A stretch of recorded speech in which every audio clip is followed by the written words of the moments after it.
welcome back to LinkedIn Logs, the jobs podcast for the website cpluscomedy.com.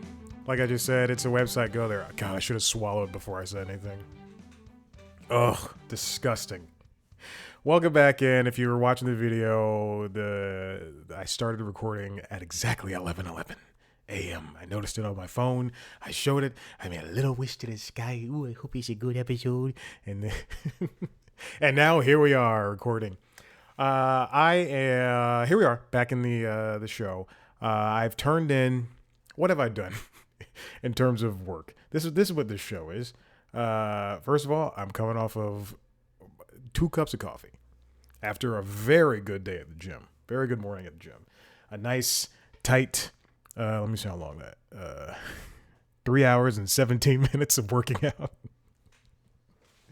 Nice and tight. I'm going to show you my app. It says 3 hours, 17 minutes. Also 12 PRs. How many of those were new? From like new workouts? 4. Well, 3 of the PRs, but like 1 set. Or 4 sets, excuse me. Of one thing. Anyway. Then I had a nice low impact Peloton ride. My girl Hannah Corbin. She's great. I watched last week's episode of Survivor. Fell in love with one of the contestants. I had breakfast, and I had 2 cups of coffee with that breakfast. Is everything good in my life? Nope. Nova still. I don't know if I mentioned on this show. She has a mass on her hip, and it is growing, and I cannot afford a surgery, and insurance would not cover it. I wonder if my renter's insurance. No, it wouldn't. Anyway, yeah, that's pretty much it.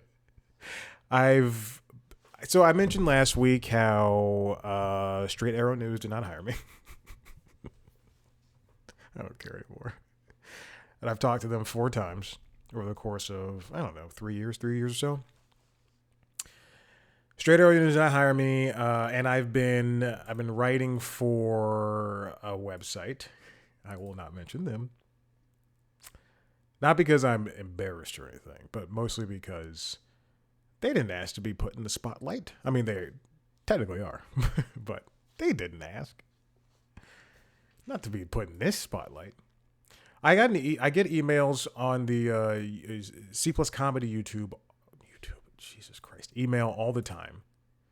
And, more often than not, it's from Variety or Deadline, whatever. It's news. Sometimes it is a request to talk to somebody in the entertainment industry. Other times it's PR people sending me things specifically saying, "Hey Chad, we'd love for you to cover this." I don't do news. I haven't done news in years for C Plus Comedy. And then more recently, because I run the 3 podcasts for C Plus Comedy. Obviously, I'm the only one who does anything. If there was somebody else who did something for C Plus Comedy, that'd be great. And also, I'd be like, where'd you come from? But there's 3 podcasts. The Constitutionals, which is the original entertainment business news podcast, and then Late Night Lately, which is the late night show, and LinkedIn Logs, which is whatever this is. But sometimes these podcast analytics firms will reach out and say, "We think you should do this. This should work." And then I've never really paid attention. And then I got one this morning from Horton. Is that who they are? Is it Wharton? WHARTON, podcast analytics team. And it's UPenn. And they emailed me. Not for again, this is something that I really do pay attention to. Because I'm looking at the email now, and usually I just like skip over it because it's spam, more or less. But this is from an accredited university. But they were talking not about the Constitutionals, but they were talking about Late Night Lately. And they're like, "We sent you a note last week. This is a quick reminder about invitation." Essentially what they want me to do is to participate in a study, in a survey. It's a nonprofit arm of UPenn, and they said, we auto-tabulated some summary statistics about your podcast over the last 3 months. Again, this is Late Night Lately. And if this was the Constitutionals, I would go, sure, why not? I'll do this. But the fact that it is the late night podcast, and all I do is talk about late night, I know that they did not pay attention to what this is. They're like, remarkably, over the last 3 months, you've put out over 8 episodes. Remember, we went dark in December because that's when the late night shows go dark. And then sometimes I'm off because late night shows go dark during those weeks. Hosted 61 guests. Those are the number of episodes it put out. It released 3.46 hours, which is, I guess, the total runtime. If this were the Constitutionals, it would make sense that they go, oh, in the past 3 months, you've talked to 10 people. But no, it doesn't. Like, there's no guests on Late Night Lately. I would welcome them. I would love to have people from the late night world talk about late night. Anyway, it's a fake little. It's whatever. But it's not a scam. I thought it was a scam, and then I followed through and went to their website, and yes, these things are real.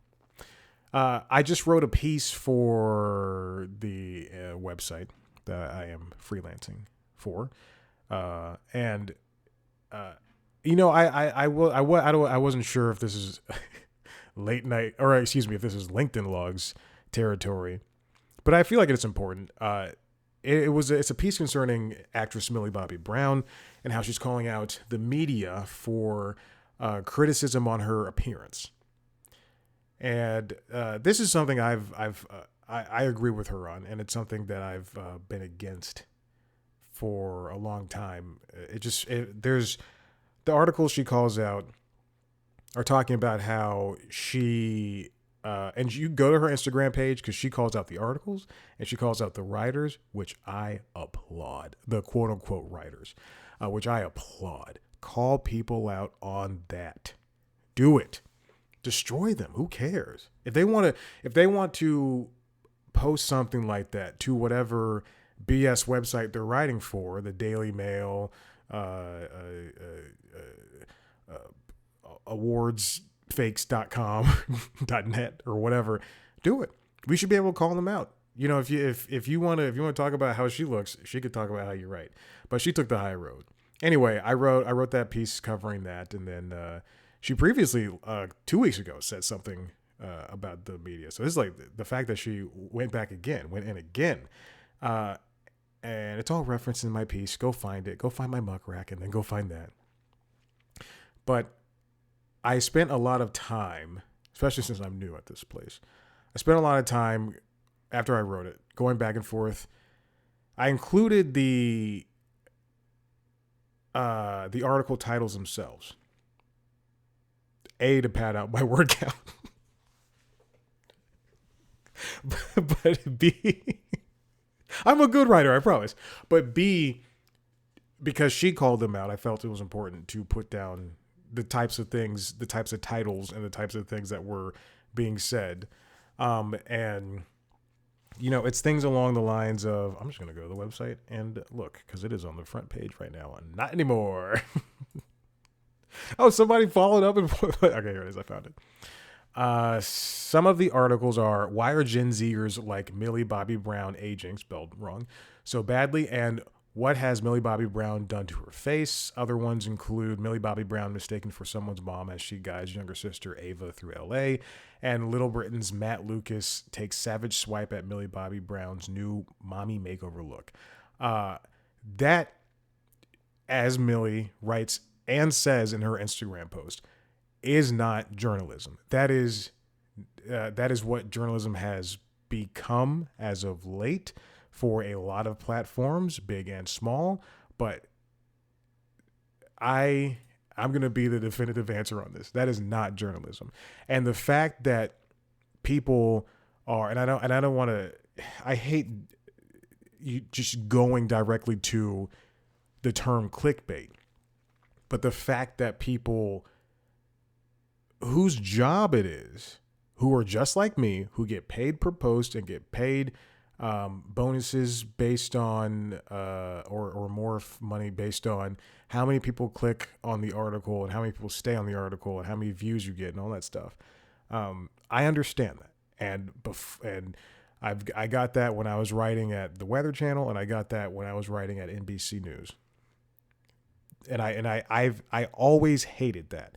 I never liked any of that. That's like the type of stuff when you go to some website and at the bottom it has, you'll never believe, like at the bottom there's like an ad for another article. You'll never believe what Kate Hudson said about Oliver Hudson as he was being born. You know, things like that. 6 reasons why Jenny McCarthy's right about vaccinations. They wouldn't be that astute.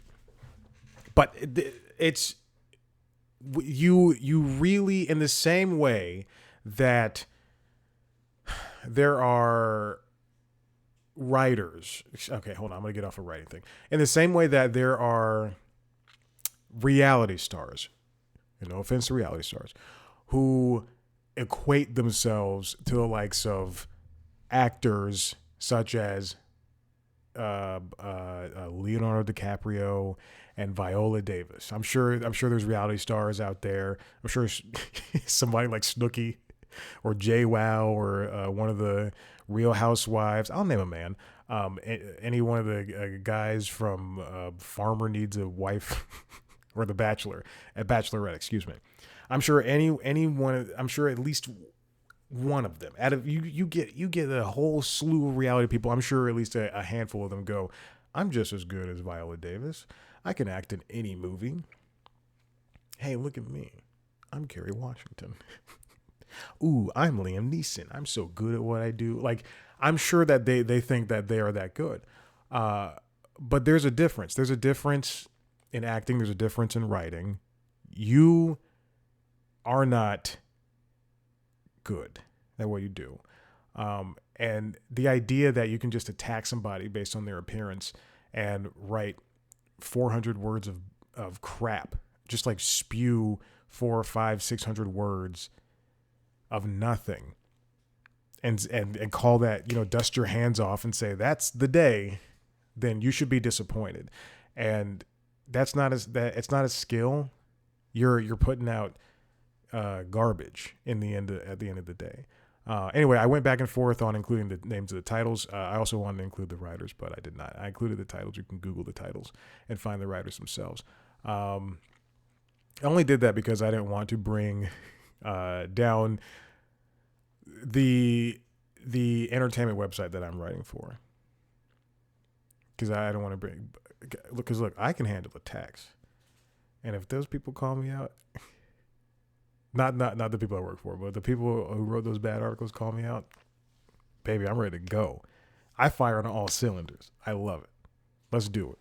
Because Millie Bobby Brown, she took the high road. Me, I'll go low. I'll come after you. And I'll come hard. I'll destroy you. I'll ruin your life. 2 sentences. That's all I need. This is my invitation to those people. All right, let's get on with the story. This first one comes from Jill Goldsmith over at Deadline, who's an actual writer. Warner Bros. And I'm not saying that Deadline or the Wrap or Variety or IGN or New York Times. I'm not saying that they don't put out low effort posts like that, but some of their writers. I'm not saying like as the whole, but like some of the writers don't do the same thing. Just saying that the fact that you do that for work is just straight up stupid, and you should quit and find something else to do. Go shovel shit at a graveyard. Go to a farm and shovel donkey crap. Jill Goldsmith, Deadline. Warner Brothers Discovery drops diversity and equity language amid DI rollbacks. Our overarching work in this space will now be referred to as inclusion. Now, unlike many companies and agencies and what have you in this new era of Trump 2.0, as both the New York Times, the Daily podcast, and the Wall Street Journal's The Journal podcast continue to simultaneously post Trump 2.0 on their podcast episodes every Friday for the past couple of weeks, which is like, it's like such a wild coincidence that they would do this. There are a lot of companies pulling back their DEI language, their diversity, equity, and inclusion language. Paramount Global and Disney and a lot of tech companies and other corporate ones backtracked on DEI. Warner Bros. Discovery said it is making a few changes to its policy, including dropping references to diversity and equity. The memo, which was obtained by Deadline, said, quote, making this change better aligns our language with our focus throughout our company and our industry and across our content. Explains why they won't hire me again. Continuing on, it said WBD is updating the language we use to ensure the intent and impact of our actions are clear. You will see this new approach being updated on WBD.com as well as our internal channels. There was a new town hall in January at WBD where they reviewed these DEI initiatives. Again, if you don't remember, there were Trump and his cronies are saying this is all DEI is the reason why fires were happening in California and that DEI itself is racist and that it does not help out people in companies, which is just false. Especially if it's implemented correctly. It can be something that is truly magical. But you get rid of affirmative action at these big colleges and you see the numbers go down, well, They said, quote, Warner Brothers continued, our success absolutely depends on having a team that's truly diverse, reflects all perspectives, and has a culture where our employees feel valued and respected. I'm really good at knowing where the dog is. This scaling back or shuttering of programs has been something that is going to continue to happen, especially in this first quarter here, as Trump continues to make these executive orders and investigations into companies that still want to do DEI. I was championing him earlier, not Trump, but Jamie Dimon over at Chase said they weren't pulling back. And then cut to a couple of days later, he's like, hey, DEI, we'll kind of pull some things back. Like, that's crazy that you would do that. No, again, I was not championing Trump. I was championing Jamie Dimon. This next one comes from Jeremy, continuing on DEI. Jeremy Fuster over at The Wrap. Hollywood's diversity gains are eroding amid right-wing attacks, UCLA study shows. UCLA released its 12th annual Hollywood Diversity Report on Thursday, which is basically showing, there's a lot of these studies now, but this is one of the initial ones that I took a gander at when they started happening 10 years ago. So, but the Hollywood Diversity Report shows where diversity is in Hollywood in terms of TV shows and movies, and representation as a whole. There's, again, like I said, there's so many of these that cover so many different areas. There's some that cover women. There's some that cover people who are differently abled. There's some that cover Asians. There's some that cover Latino people. It's amazing. This is one that does basically everybody. There were some highs for people of color in the industry. There was not that many lows, but it's all different. 2024 saw a widespread reversal as film studios retreated from racial and ethnic diversity in front of and behind the camera. This comes from Anna Cristina Ramon, the co-founder of the report and director of UCLA's Entertainment and Media Research Initiative. The study found that of 104 films surveyed, which is they take a certain amount of films over a certain amount of time and they're more or less the blockbustery films. So this would, include your Disney Marvels, your Warner Brother Discovery films that failed in the box office, the Sony films that failed in the box office. Here's a note. I was watching CBS Sunday Morning this past Sunday, and they had a segment talking about how do I put this? Talking about tent poles and blockbusters in Hollywood and how independent movies don't do as well. What was that video? What was the video called? I'm on their YouTube right now. And it featured an interview with Sony's Tom Rothman, who is the president. He talked about the evolution of movies and things like that. I believe the video is called "How Making and Watching Movies Change," and they also talked to Netflix boss Ted Sarandos as well as writer Nancy Meyers. And they talk about, as a whole, how people watch movies on their phones, on laptops, at home, and when they're more comfortable, as opposed to actually going to a theater and making an event of it, and that there's only so much attention that people can pay when they're at home versus going to a theater, and what actually gets people to theaters. And now, instead of there's two different types of movies, basically big blockbusters and small independent films, whereas those middle ground movies are living on the streaming platforms. But the Tom Rothman, Sony's Tom Rothman, was like, we try to. He said, I'm butchering this quote, but he's like, we only there's big blockbuster movies and small independent films, and you can only go so far when you make we try not to put out so many blockbusters every year and so many things just with made with IP. And in the last year, Sony put out 3 Spider-Man based movies: Venom, The Last Dance, Madam Web, and Kraven the Hunter, and they all failed at the box office. Oh my God. Critically and at the box office. I mean, it's crazy.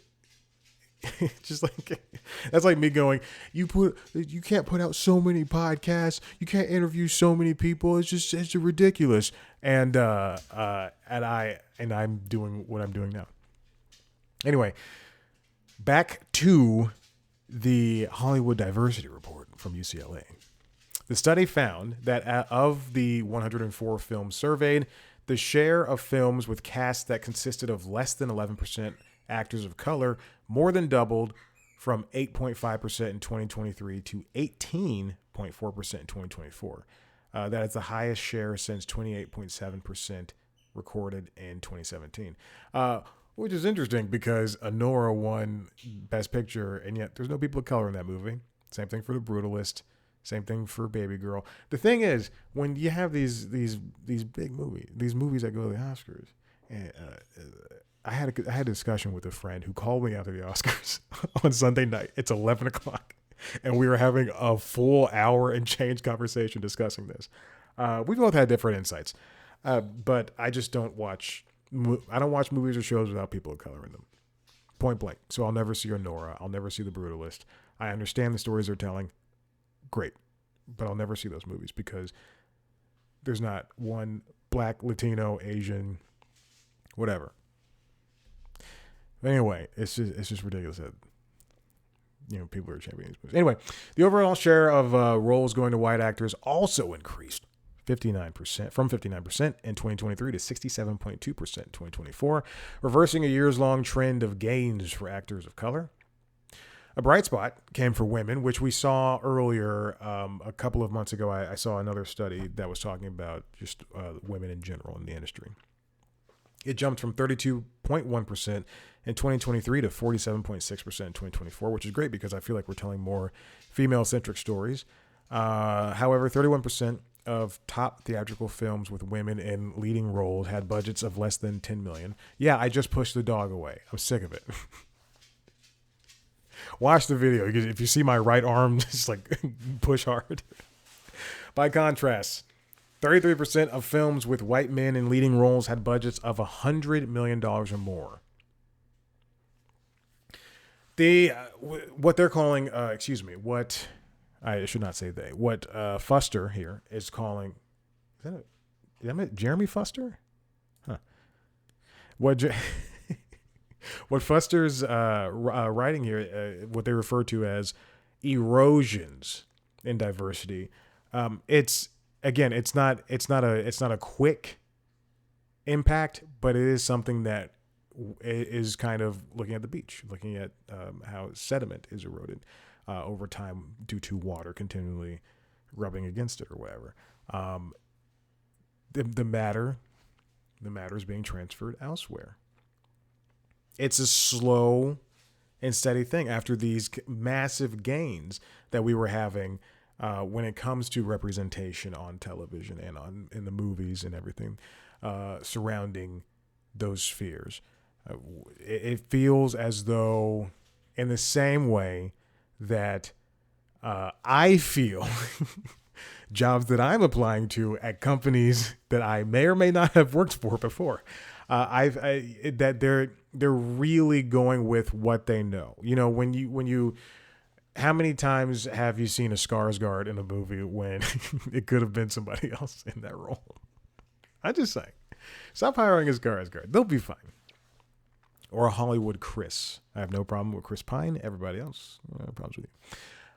But when you hire the same person, and it's not even typecasting, but it's hiring the same, white male figure for the same roles over and over and over again, as opposed to going out and trying something different, like the movie One of Them Days with Keke Palmer and SZA, or doing something different like Coda. Yes, I know that's a movie starring a white man, but still. Or just, hiring Dave Bautista or Bowen Yang, people who are popular amongst all different types of groups, but they are people of ethnic groups of themselves. Erosions in diversity among the top theatrical films are also are seen among writers, with 149 of 189 writers credited, or 78.8% being white men. And that's just something that it just feels like it's never going to change, especially as somebody who is in that sphere. The share of the films written by women fell 22.1%, down 5 percentage points from the survey's high for women in 2022. This is something I think about when you have a Marvel movie or a DC movie, and it feels like, on one hand, I want more women and people of color to write those movies, and then when they give the Black Panther to the black writer, they give the Captain Marvel or the Wonder Woman to the female writer, and then at some point I go, well, how come they can't get Superman? How come they can't get Avengers? I couldn't think of another thing, but give people more chances outside of their spheres. And I understand that's, you kind of like, yeah, sure. Yes, it's okay. It's fine to not pander, but to give those, put the ball on the tee and let them, hit it off the tee for a possible home run.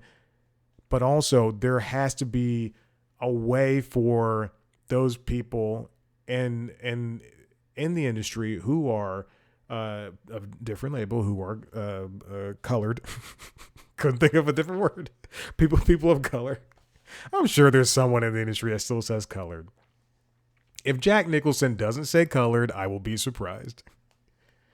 But not like in a racist way. He's like, I'm going to do my Jack Nicholson here. Hold on. I've got to go Jack Nicholson. I once acted with a couple of coloreds. It was great. I loved them. Your people are real good at acting. It was pretty good. Here's Johnny. Had to. In last year's edition of the Diversity Report, co-founder Daryl Hunt warned that such a backslide in diversity gains was likely due to the fallout of the recent writer's strike. and yeah, I could definitely see that. We could see, a more of a change this year because things will be coming out, things will be produced. But all in all, there are going to be more movies and TV shows starring the same people, and the representation could just kind of stagnate. Let me finish out this article and then I can go take the dog for a walk. Movies which had people of color representing between 41% and 50% of their casts, consistent with the 44.3% POC share of the U.S. population in the latest census, earned the highest median sales at $234 million domestic. When I was watching again this morning when I was cycling at home, and I turned on the season 48 premiere of Survivor. CBS is great. I have no issues with CBS. A couple of years ago, I'll do this in short. A couple of years ago, they said, Paramount said, we're going to be more diverse when it comes to the casting process for our TV shows, period. And first, I believe it was reality, and then it became all the scripted stuff too. But that's when they started doing 50% diversity casting, more or less. I'll just say it for Survivor and Amazing Race and all their other shows. And quite frankly, that's when I started watching, which is amazing.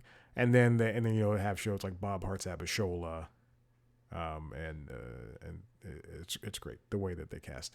But one Asian male on just because I don't know his name. I don't know his name. I know one of the ladies' names on that show.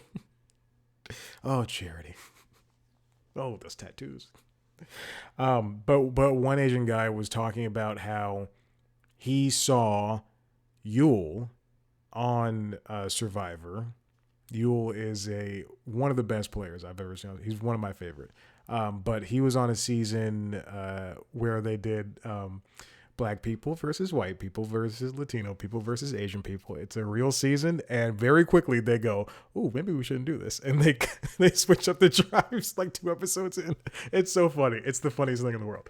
But Yul goes on to win that season, and what the guy in this current season talks about is how he saw himself out there. And he and Yul wasn't just like smart, but he was also in great shape. He was a great leader, and he was just a great person all around. He was a good person all around.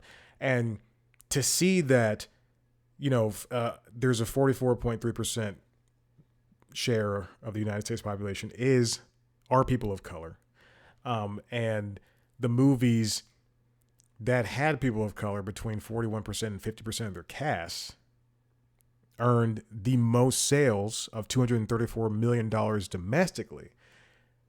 We've seen this time and again in every single one of these studies for the past couple of years. People want to see themselves represented in any style of movie. And that includes a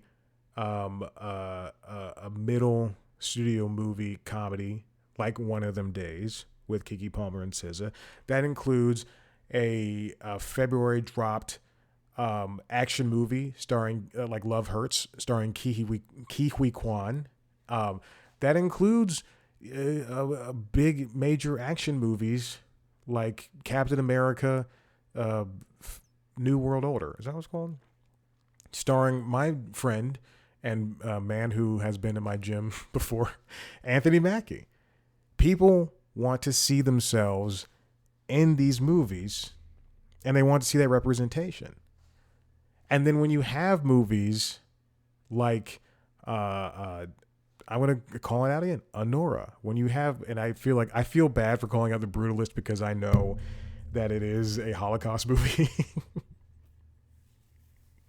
And I love that the Jewish people are represented, which is fantastic. It's great. I have no negatives about that. But when you have movies like A Complete Unknown and Conclave, and The Apprentice and a Nora and a Real Pain. And again, I know a movie about Jewish people. I understand. It's great. It's wonderful. I'm sorry. In the substance, those movies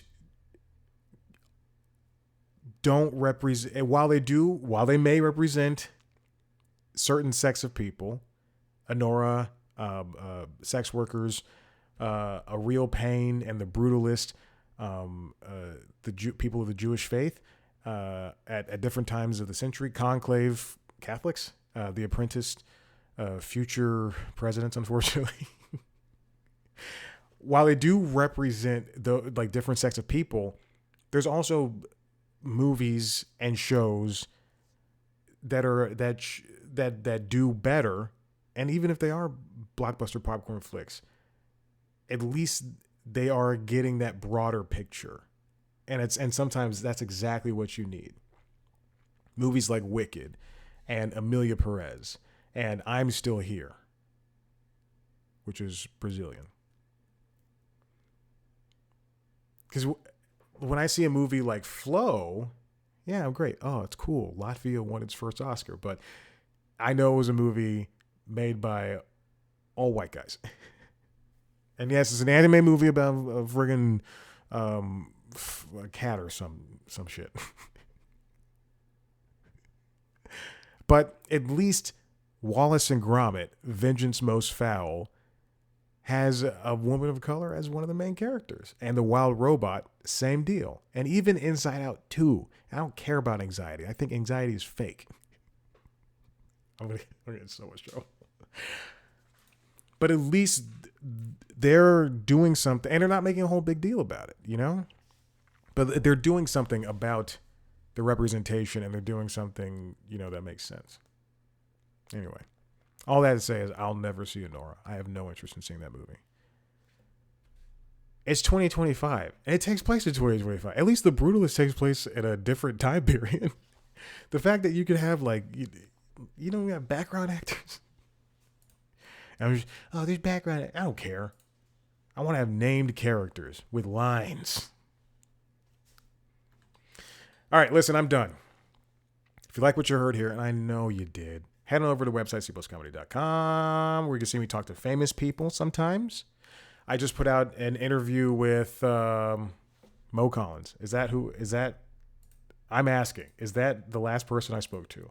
Yes, Mo Collins on the Constitutionals podcast feed, which is the entertainment business news show, as well as there's another podcast called what is it? Late Night Lately, the Late Night Show. I forgot what it was called. If you want to watch a video version, subscribe to those shows wherever you get your podcasts. If you want to watch a video version of this show as well as those shows, as well as my video version of my interview with Mo Collins, go to youtube.com/C+comedy, where you can see all that video goodness. You can follow us on social media. TikTok, Instagram, Blue Sky, Facebook at C+Comedy. Follow me on those platforms at Chad Black White. Thank you so much for listening. We'll see you next time. Bye.